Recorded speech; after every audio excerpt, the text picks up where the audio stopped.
and they could use some help there on offense. The Skins do not have a pick there. You just saw a second ago with their needs. The second round this year, they don't have one in the sixth round either. They traded the second round pick last year to move up in the first round, where they took Montez Sweat, another defensive end. So when you look at the list of their most pressing needs right now, it's not necessarily defensive end.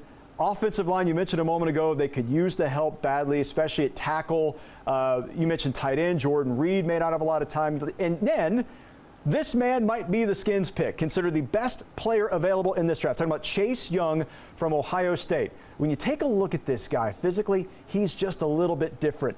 He is an absolute physical freak, a 6'5", 265-pounder who can run. He can play multiple positions. Kirk, what's your thought on his capability to play at the next level?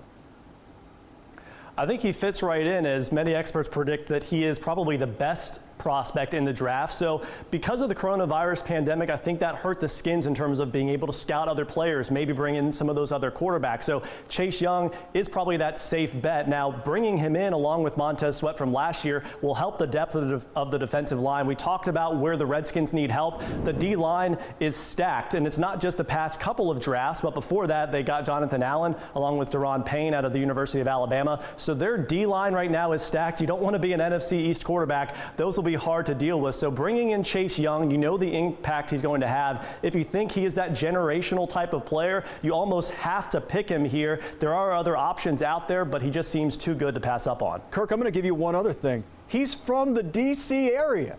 Dwayne Haskins last year from the D.C. area. They could build a pro team just out of guys from D.C., right? I mean, Chase is that good.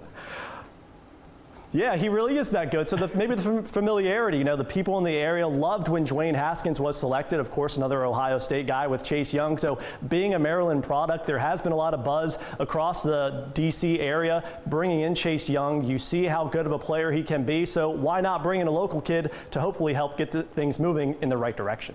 All right, Kirk, the pick is in for Washington. Before we get to the pick, your thoughts. Where do they go here at number 2? I think it just has to be Chase Young for the reasons that we mentioned. You couldn't really scout some of these other quarterbacks. You know what you have in Dwayne Haskins, and you're still trying to figure it out. The safe bet here was to go with the best player, and if the consensus is he's going to be really that big of an impact at the NFL level, you add him to that defensive line, and you start building from there.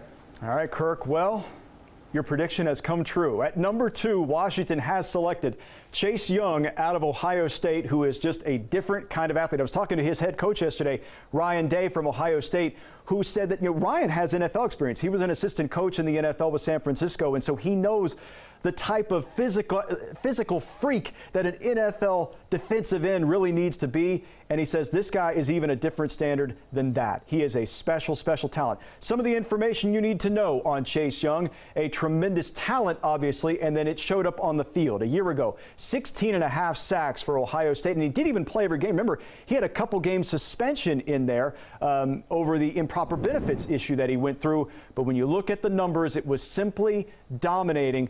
He was actually a Heisman finalist this year, which is such a rarity for a defensive player. He did win the Bednarik Award, the first Buckeye to ever win that award. And so let's go back around the horn to Jarrett first. Jarrett, your thoughts on Chase Young and his fit there at number 2 with Washington? Well, I knew he was too hard to pass up, Jay. I mean, when you have a guy like that, he could be one of those generational players. And I think that's where an organization, you have to go best available. And I just believe, yeah, you start building from your defense and you start adding to that defensive line. And one of the biggest things is I was talking about earlier with the Cincinnati pick with Joe Burrow is that we know how valuable quarterbacks are in the NFL. And the good ones, they can take games over.